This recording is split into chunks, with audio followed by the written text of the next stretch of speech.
आज की इस इनकलाबी और तारीख़ी सभा के चेयरमैन आली जनाब वामन विश्राम साहब और राष्ट्रीय मुस्लिम मोर्चा के रहनुमा और रहबर और अमीर हज़रत मौलाना सज्जाद नोमानी साहब दामत बरकातुहुम और स्टेज पर तशरीफ़ फरमा दीगर शख्सियात, हाज़रीन मजलिस, वक्त कम है, बहुत इख्तिसार में आप लोगों के साथ बात रखूँगा। भारत इस वक्त इंतहाई संगीन हालात से गुज़र रहा है और भारत का मुसलमान इंतहाई तशवीशनाक हालात से गुज़र रहा है। मैं कह रहा हूँ कि भारत का मुसलमान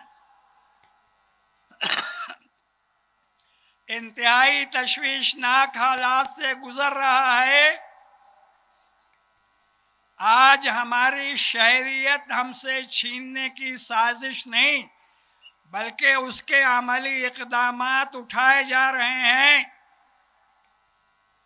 इन हालात में भी मैं ये नहीं कह रहा हूँ कि मायूस कुन हालात, मायूस होने की ज़रूरत नहीं। अलियासो कुफ्रुन, एक दिल में ईमान और मायूसी इकट्ठा नहीं हो सकते। जो हालात हैं उन पर गहरी नज़र रखनी चाहिए और हालात की रोशनी में उन मुश्किलात पर गालिब आने के लिए जो सही राह अमल है उसको इख्तियार करना चाहिए। सरकारी आदाद व शुमार हैं, भारत की आज़ादी के 60 साल बाद तक का जो सर्वे सरकारी है, 63,000 फ़िरका वाराना फसादात हुए।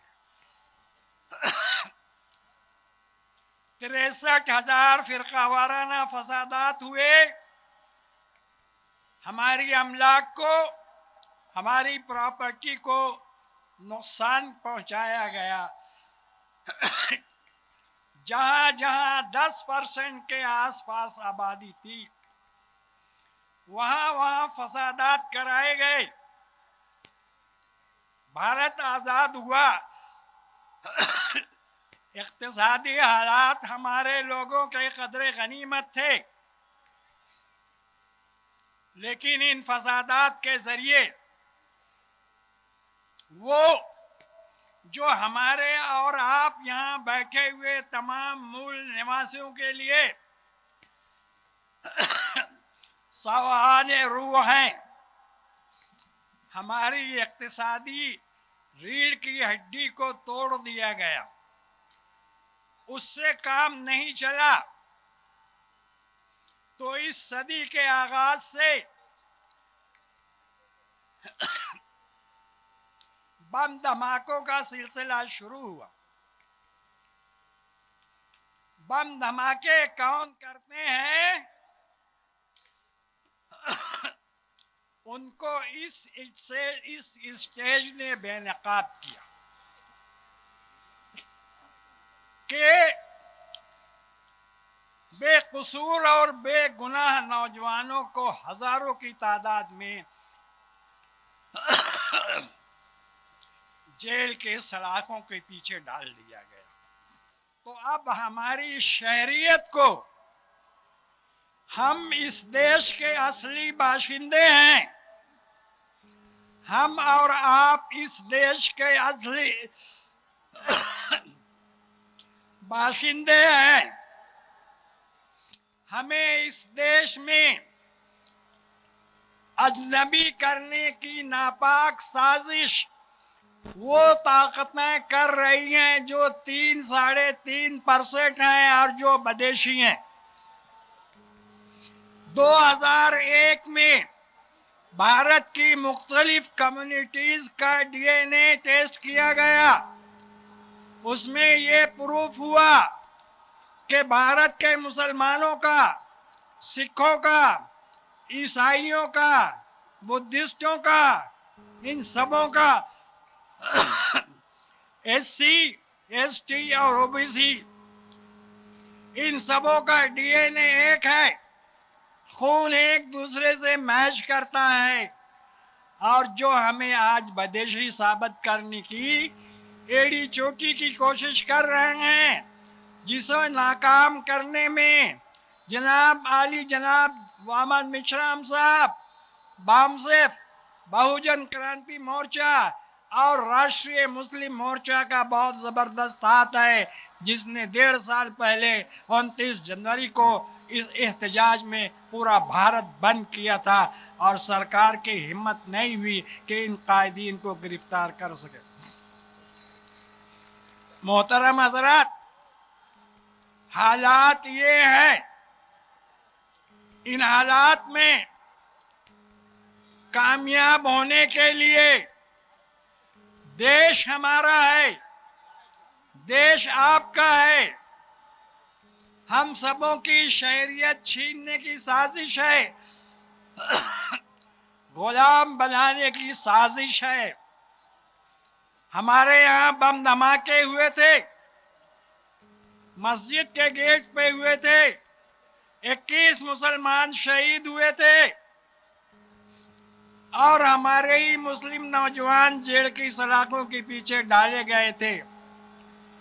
लेकिन जब वहाँ की मुस्लिम क़यादत में मसलकी बुनियादों को अपने अपने मसलक पर कायम रहते हुए इत्तेहाद पैदा हुआ, सारे मुसलमान एक प्लेटफॉर्म पर आए, शिया हो के सुन्नी हो, बरेलवी हो के देवबंदी हो, बोरा हो के अहले हदीस हो,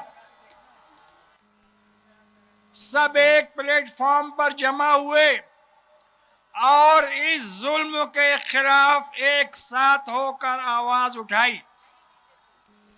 अगर जुल्म हो रहा है, आपका हक छीना जा रहा है, आप पर ज्यादती हो रही है, तो इसके खिलाफ आवाज उठाना आपका पैदाइशी और दस्तूरी हक है।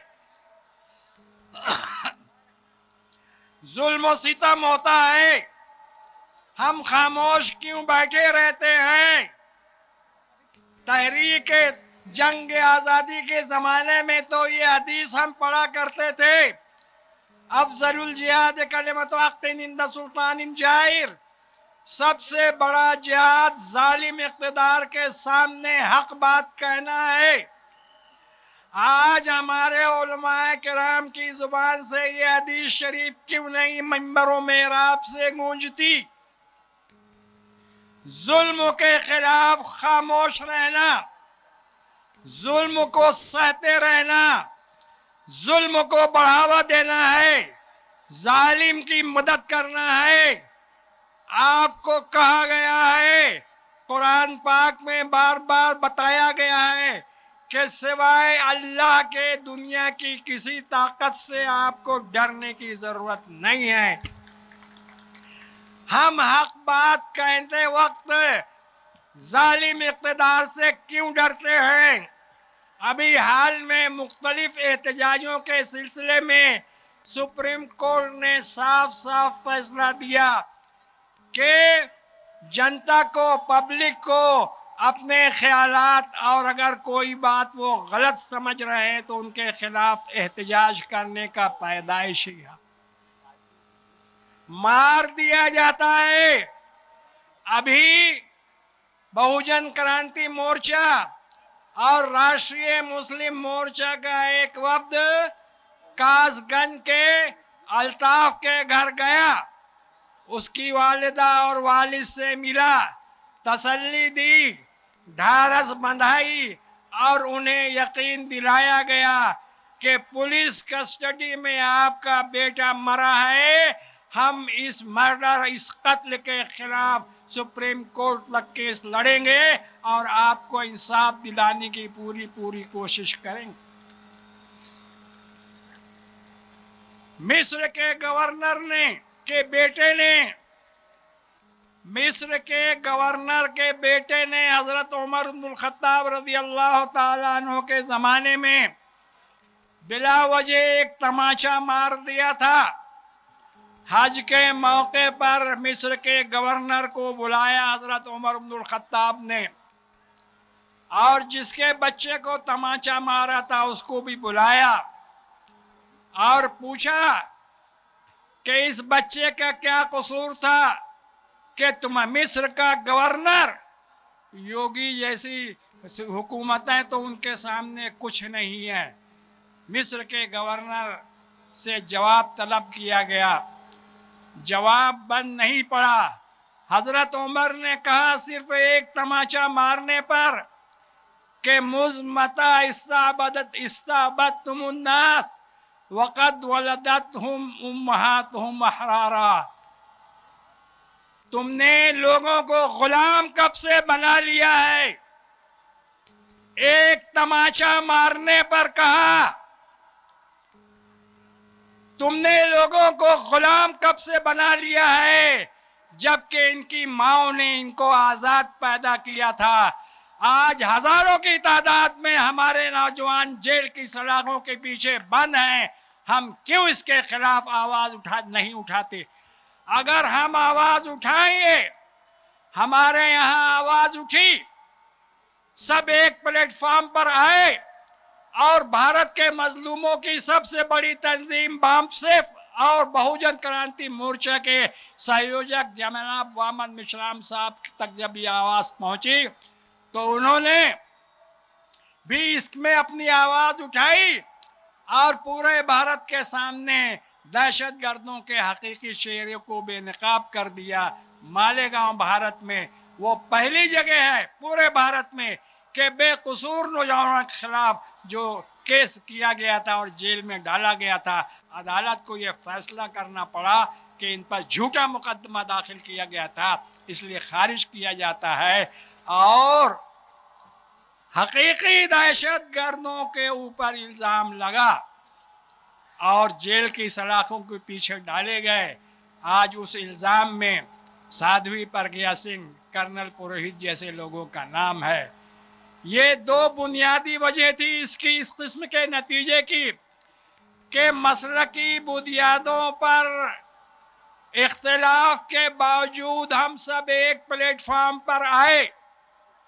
मैं अपने तमाम भाइयों से कहता हूं कि मसलकी इख्तिलाफ हमेशा से रहे हैं और आइंदा रहेंगे। वो अपनी अपनी जगह महदूद रहें। कलमे की बुनियाद पर हम एक प्लेटफॉर्म पर आए, जुल्म नाइंसाफी के खिलाफ आए, कहीं किसी की बेजा कत्ल हो उसके खिलाफ आए, कहीं हक मारा जा रहा हो उसके खिलाफ आए। और इस देश में हमसे ज्यादा मजलूम, हजारों साल से जो मजलूम हैं, SC ST और OBC के लोग, उनसे हम ताल्लुकात खुशगवार करें, उनकी आबादियों में आएँ और जाएं, अपने मसाइल उनको बताएं, उनके मसाइल हम खुद। वामन मिश्राम साहब ने एक बेहतरीन प्लेटफॉर्म कायम कर दिया है। बहुजन मुक्ति मोर्चा एक बहुत बड़ा प्लेटफॉर्म है। इसी तरीके से राष्ट्रीय मुस्लिम मोर्चा ये बहुत बड़ा प्लेटफॉर्म है। एक मजलूम मुसलमानों का प्लेटफॉर्म है और एक मजलूम भारतीयों का प्लेटफॉर्म है, SC ST OBC वगैरह का सबका है। ये सारे लोग मिलकर एक जगह आए, जद्दोजहद करें। इस देश पर हुकूमत करने का हक हमारा और आपका है। ये देश आपका और हमारा है।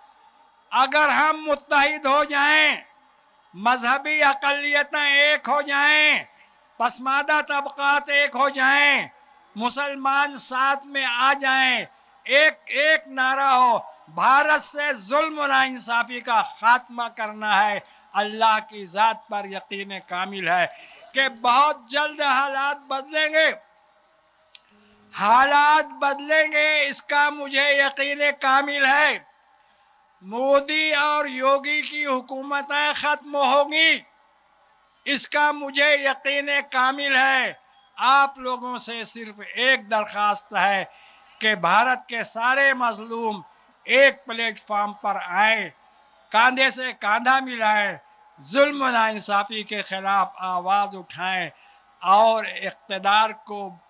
इक़्तिदार की तब्दीली के लिए जो सबसे बड़ा ज़रिया और वसीला है उसका सही इस्तेमाल करें। इंशाअल्लाह हालात बदलेंगे। मैं मेरे मुसलमान भाइयों को ये यकीन दिलाता हूँ कि बहुजन क्रांति मोर्चा वामन मेश्राम साहब काबिल एतमाद शख्सियत हैं, इन पर एतमाद करें। हमने इनके साथ बहुत दिनों तक संघर्ष किया, ये सच्चे साथी हैं। इंशाअल्लाह अज़ीज़ कभी हमें और आपको मायूस नहीं करेंगे।